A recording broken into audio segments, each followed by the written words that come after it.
What's happening, folks? Welcome back to the 182 News YouTube channel. Appreciate you checking out this video. Today, we're going to open up the brand new Sterling by Music Man Mike Herrera signature bass. And I am so stoked for this. I've been on such an MxPx kick lately. I just had their guitarist, Tom Wisniewski, on the podcast, which was awesome. Definitely check out that interview if you haven't. Ton of cool history there about the band. And I've always loved Mike's bass guitars. They're iconic. I mean, when you look at them, they've got the Punk right there. And I've always dug Ernie Ball Music Man StingRays. I mean, I've talked about those quite a bit on the channel. Mark Hoppus had 4 of them in the early days of Blink that we've discussed at length here. And I've always wanted one. I've always wanted to play one, but I've never owned one. And a lot of that has to do with the price range. They're a premium bass guitar, quite expensive. And I had looked at Mike's pretty recently because he has an official Ernie Ball Music Man model that you can buy right now. However, it's about $2,750 USD, I believe, $2,750, which is a lot of dough for someone, especially as terrible at bass as me. I don't play enough. So I've always wanted to play one of those or just kind of hold it and look at it, but I haven't been able to. And there was a limited edition black one. There's a seafoam green that's really rad with the matching headstock. And obviously when Mike plays them on stage, it's part of his look, really. I mean, when I think about MxPx, I think about Mike up front with that StingRay bass and the Punk on the pickguard. And I just didn't know if I'd ever be able to see one in hand or play it. So I was super stoked to see that a Sterling model was going to be coming out. And this kind of came out of nowhere. Mike had teased it, and then it officially went on sale on his birthday, November 6th. And I was curious to see what the price point was going to be, because I think a typical Sterling out of the box, like the intro model, I believe is around $299. I know Pete Wentz has a signature model that was about $699. So I was hoping it was somewhere in between that range. And the next day when it dropped, I was stoked to see that it was $449, which is significantly cheaper than most of the guitars I've been wanting of late. And so to be able to pick one of these up at a more affordable price, you know, I don't know if I'll ever be able to afford one of the official Ernie Ball Music Man StingRay editions, but to be able to pick one of these up and get it in hand, I'm really stoked about it. We're going to unbox it here on the YouTube channel for the first time. I jumped on Sterling's website, ordered it immediately, and it shipped the next day. Took a few days to get here. I saw it is now sold out, which is insane. I had posted this quite a few times and saw some hype around it. I wasn't quite sure if folks were going to be burnt out on new instruments in the pop punk world, or, you know, right before Christmas, it can be a tall ask for folks to jump on it. But I think people were pleasantly surprised to see a lower price for once on something in the world. And so I know I appreciated the lower price point, even if it's a beginner model or intro model, or more or less, I kind of think of it as kind of like a Squier version of his main signature guitar. I'm typically a Fender guy, as you all know who watch the channel. So yeah, I am stoked to get this out and just open it, see what it looks like. It was released in the orange creamsicle color, which this orange color is so sick and vibrant. Mike had started playing one of these a couple years ago, and this is the infamous one that was smashed by Fletcher of Pennywise during the final NoFX performance. This was The Sacrifice. I talked about this on the podcast with Tom.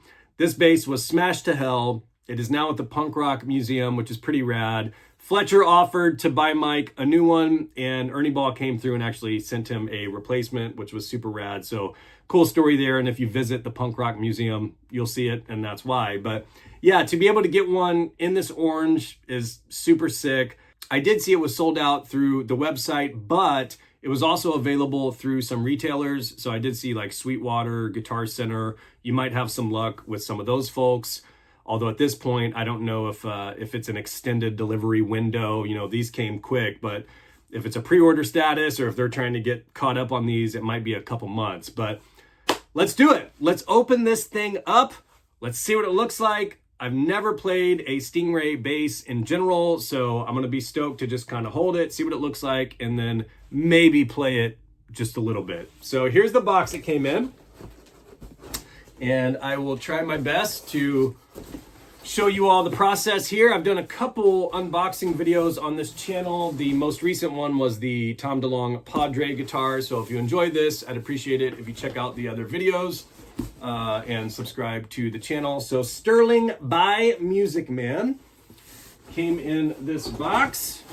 Marked fragile, was not particularly taken care of, but I hope it doesn't affect the guitar. And yeah, let me get my handy dandy box cutter. Bury me with this thing. You need a good box cutter. And it seems like this thing I might be able to just rip out. Let's see. I don't think it comes with a gig case, which is fine by me. Oh my, yeah, I'm gonna be able to just open this thing up like a coffin. Okay, this might be easier than I thought. All right, we've got styrofoam. I'm always worried in this little office I'm gonna knock over a bunch of shit. I'm just kind of double checking here to make sure. Okay, this might be all she wrote. I think this is the package. The package has landed. As you can see, comes fully protected with the styrofoam. And let me see if I can start ripping it down. Trying to keep it on video and also trying not to get the guitar dinged. I mean, right away. Holy hell. That is such a sick orange. You guys have seen it before me. Whoa. Look at that. Let me scoot up a little bit here. So this is my first time seeing this in hand. I don't know if they will hit retail stores. As I mentioned, they're on some of those websites, but I don't know if they are going to be on the rack or shelf or whatever. Because I think if you walk into Guitar Center and you see this thing hanging, my God, it's gonna stick out and you're gonna wanna go pick it up and jam. So look at this, my goodness. Here's the front.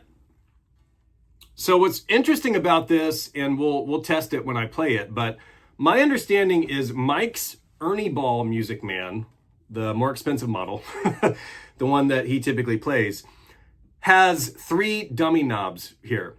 And so I believe on his, these are just basically there for aesthetics. They don't do anything. However, on the Sterling, there's supposedly one of these that is a functional volume knob, which I appreciate. Like, I need volume. Don't really need anything else, but yeah, so we'll plug it in and test that theory.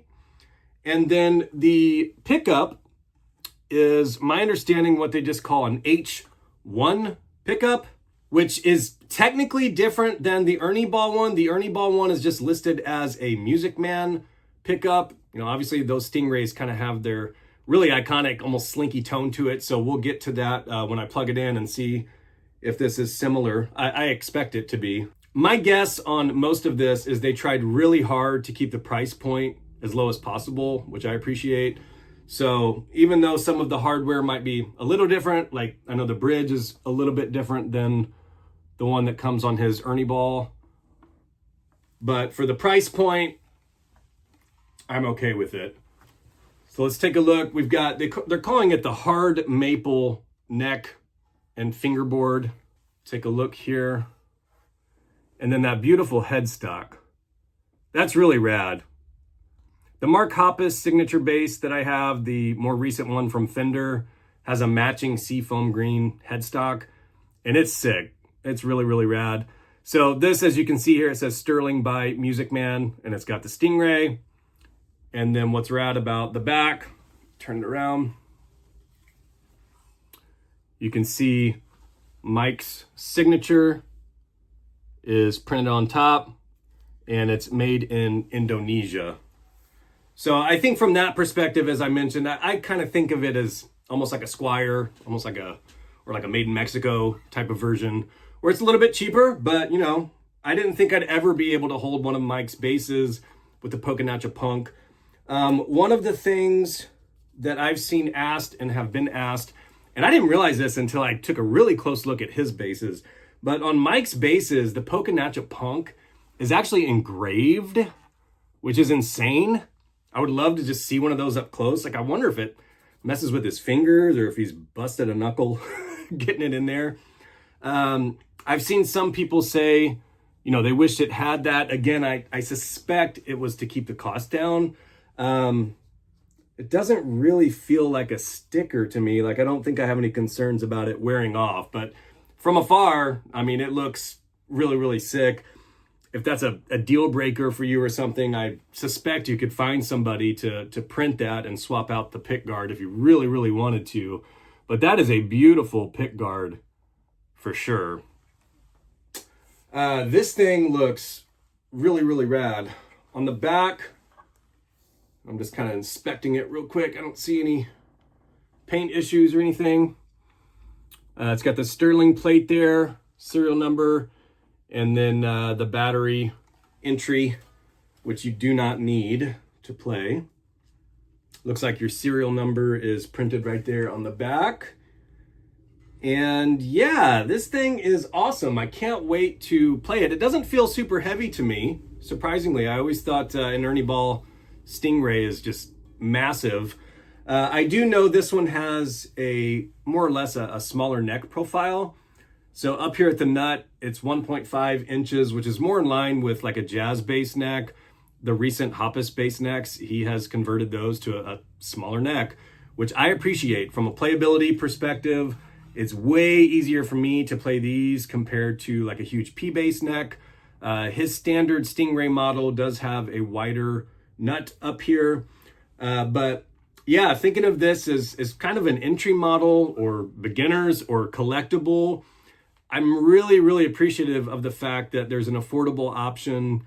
It looks sick, and I cannot wait to play it. If you picked it up, I'd actually be curious, did you pick it up to display, to play? I think it'd be killer to get signed. I'm actually seeing MxPx pretty soon. I might try and see if I can get it signed. That'd be sick, because I'm not a great bass player by any means, but this thing is just stunning. Like, I think if you're a fan of MxPx and have always wanted one of these, I mean, it's iconic. So I think even if you're just buying this or asking Santa for this to display in your office or something, at that price point, it's pretty sweet. So yeah, let's plug this thing in and play it, and we'll see how it goes. I almost missed it, but heads up, there is a packet of Allen wrenches that were in the box, so be careful when throwing away the box. It was in there. All right, I've got this thing tuned up, wasn't too far off, and ready to rock. We're ready to test this thing out. This is my disclaimer. I'm probably playing stuff wrong. I'm terrible at bass. I'm trying my best. All right, this is the volume knob I did see, so single volume knob, and the rest, the middle one you can kind of feel is a dummy, and the other one just doesn't do anything. So functional volume knob for sure. And yeah, I feel like if you get this bass, there's one song you have to start with. You have to, and it goes like this.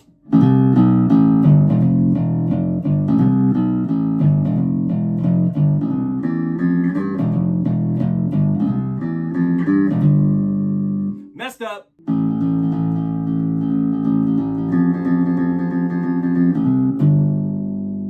Sounds pretty rad.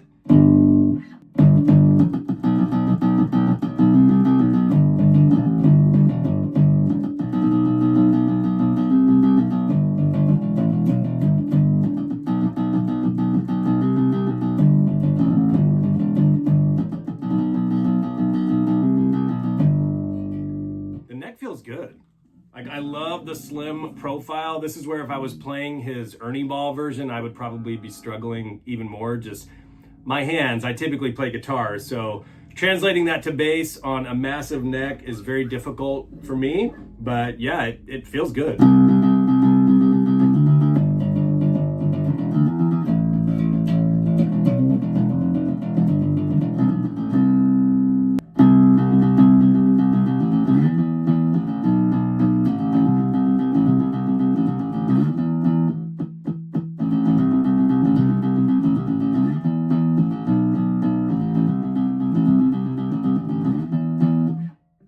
Great.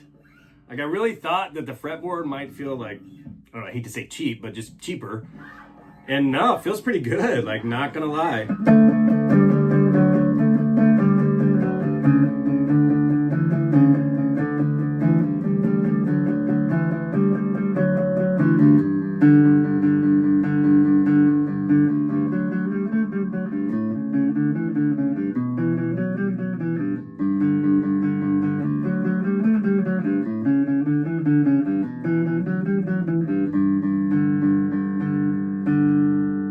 Has that bright tone to it. I'm down with it.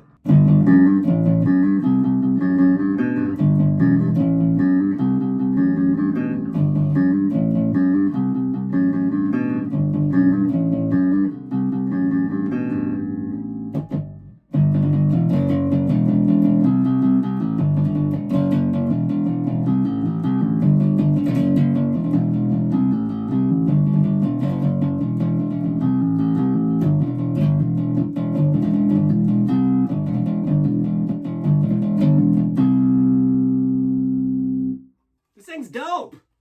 This thing is super dope, especially for the price range. Like, I am genuinely shocked. I really like this guitar. Now I'm like wondering, do I get it signed and display it or hang it up on a wall, or is this like my player?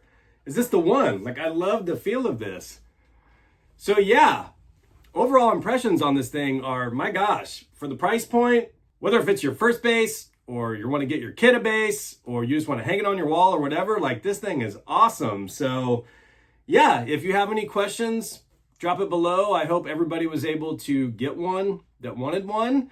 And yeah, I would love to see pictures of yours or what you do with it. If you're playing it, putting it on display or something, tag me on the podcast Instagram at 182newspod. And I appreciate the support on this channel. If you want to learn more about MxPx, totally check out my conversation with Tom Wisniewski a couple episodes back. It's on the YouTube channel. It's on Apple Podcast and Spotify. A lot of rad info on that about the early days of MxPx and him joining the band and everything. So yeah, that's going to do it for the video. Maybe someday Mike will come on the podcast and we can chat about it. That'd be rad.